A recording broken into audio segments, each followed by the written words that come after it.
হরে কৃষ্ণ। সেই ভগবানের কথা আবার কিছু বলছি। চেষ্টা করলে তুমি অনেক দূর অবধি যেতে পারো, কিন্তু তোমার চেষ্টা নেই। এই সংসারের বিভিন্ন ভোগ লালসা তোমার মনকে দখল করে রেখেছে। আর তুমি একটু ভাবলেই এ কথাটা বুঝে যাবে। তাই সেই যে আত্মা, সেই যে পিণ্ড, সেই তো জীবাত্মা, সেই তত্ত্বটা কি?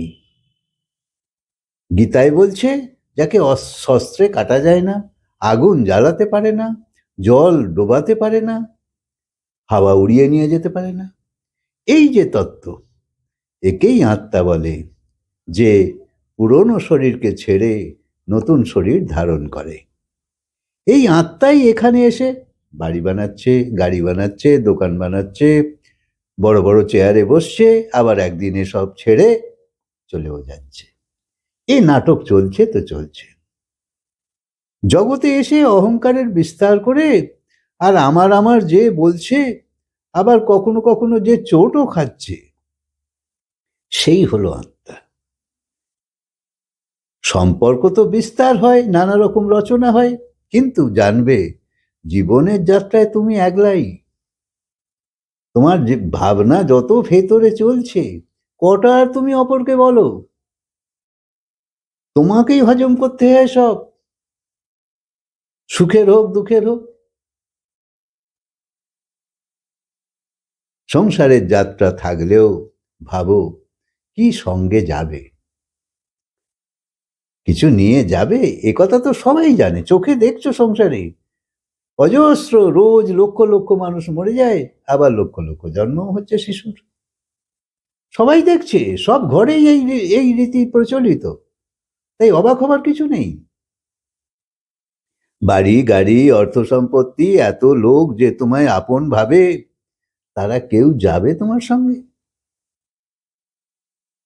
কেউ ঘর পর্যন্ত যাবে, কেউ গলি পর্যন্ত যাবে, কেউ সবের পেছনে পেছনে শ্মশান অব্দি যাবে, কেউ কাঁধ দেবার জন্য এগিয়ে আসবে, কেউ জ্বলন্ত চিতা পর্যন্ত যাবে। কিন্তু তবুও বাকিটা তোমাকে একলাই যেতে হবে। একে বলে আত্মযাত্রা। যখন তোমার সঙ্গে কেউ নেই, কিচ্ছু নেই, তখন তুমি অসহায়, একলা শুধু।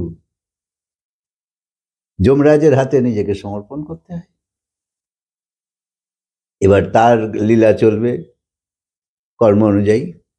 এই নশ্বর জগতে থাকতে থাকতে সেই আত্মাতত্ত্বকে জানবার চেষ্টা করো, না হলে তুমি সেই প্রভুর বাড়িতে পৌঁছতে পারবে না। এখানে তো অনন্ত ঘর বদলে চলেছ, অনন্ত সব রিলেশন বদলে চলেছ, সবই তোমার কাছে নতুন, এবং তুমি আপন মানছ। কত আপন মেনেছ সবাইকে, সব জন্মেই সবাই তোমার আপন ছিল, কত ছিল, কেউ তোমার সঙ্গ দেয়নি আজ পর্যন্ত। তাই জ্ঞান মার্গের শ্রবণ খুব জরুরি, তারপর মনন। কারণ তুমি যদি কথাগুলো ভেবে না দেখো, তাহলে তো সেই একান দিয়ে শোনা ওকান দিয়ে বেরিয়ে গেল, হয়ে গেল। সেই শুনে তোমার ওই জন্য ফল হয় না। সেই জন্য অনেকে বলে, আমি তো সৎসঙ্গ শুনি, কিন্তু তারপর কি ভেবে দেখো আমি কি শুনলাম? তবে কাজ হবে, তবে তো ঠিকটা গ্রহণীয়, আর বেঠিকটা ত্যায্য, এই নিয়ম তোমার কাছে আসবে। কিন্তু যদি ভেবেই না দেখো, বুঝে না দেখো কি শুনলাম, তাহলে সবটাই বেকার। জ্ঞান শুধু তোমার মাথায় গজগজ করলেই তো হবে না, তোমার আচরণে আনতে হবে তো জ্ঞানকে, যাতে তোমার পরিবর্তন লক্ষিত হয়।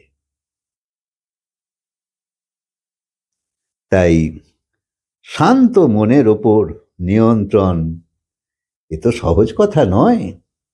মনকে শান্ত করে তাকে শান্ত রাখা, এ খুব শক্ত। যারা ইন্দ্রিয়ের ওপর নিয়ন্ত্রণ এনেছে এবং পঞ্চ প্রাণবায়ুর ওপর নিয়ন্ত্রণ এনেছে, তারাও মনকে নিয়ন্ত্রণ করতে পারে না।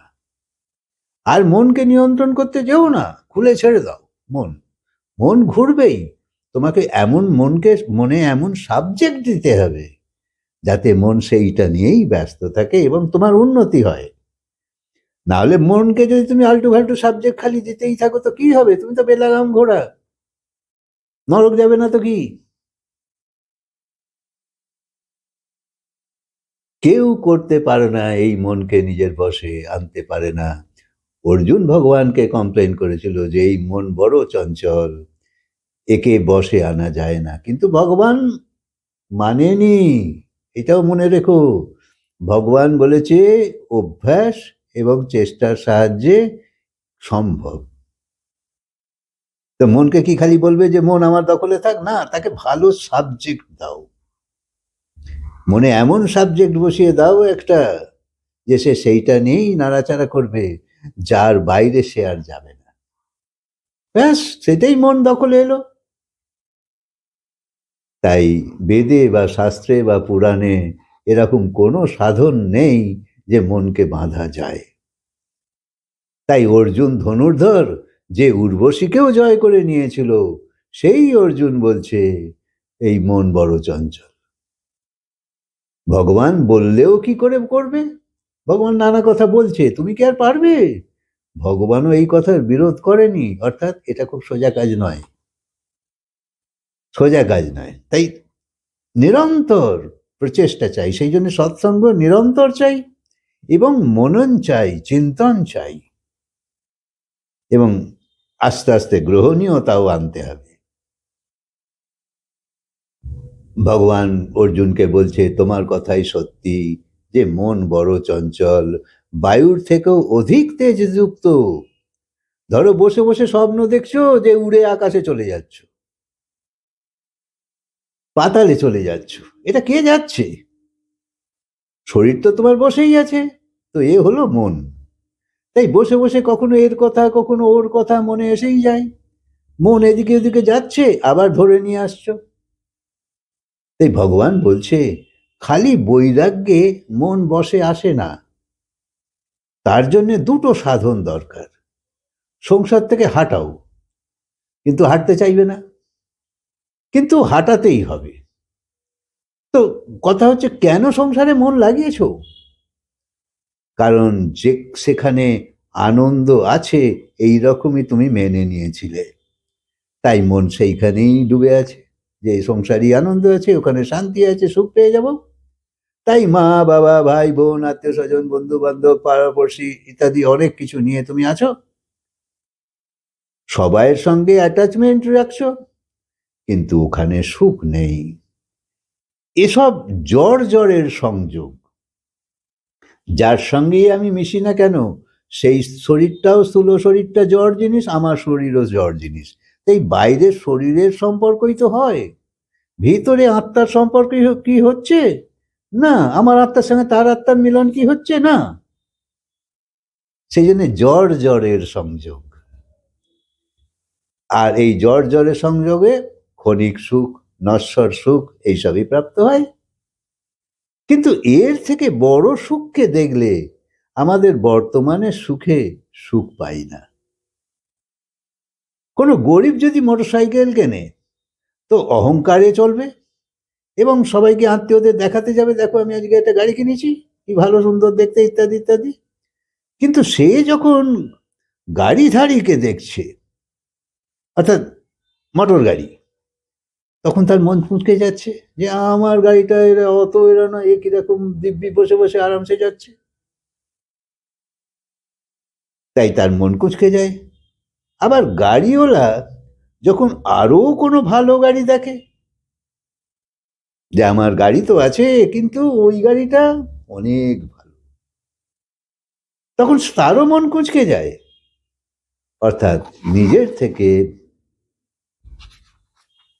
বড় সুখ দেখলে আমাদের বর্তমান সুখ চলে যায়। এই রকম এই নশ্বর সুখ আমাদের অনন্তবার প্রাপ্ত হয়েছে, আর যতক্ষণ না ভগবানের দিকে ঘুরছো এই রকম সুখই পেতে থাকবে। ভুলে যেও না, তুমি তাই পেয়ে চলেছ, নশ্বর সুখ। তাই আবার খুঁজতে আসছো, আবার সুখ চাই, সুখ চাই, সুখ চাই। হরে কৃষ্ণ। কথাকে আবার বিরাম দিই, আবার বলবো।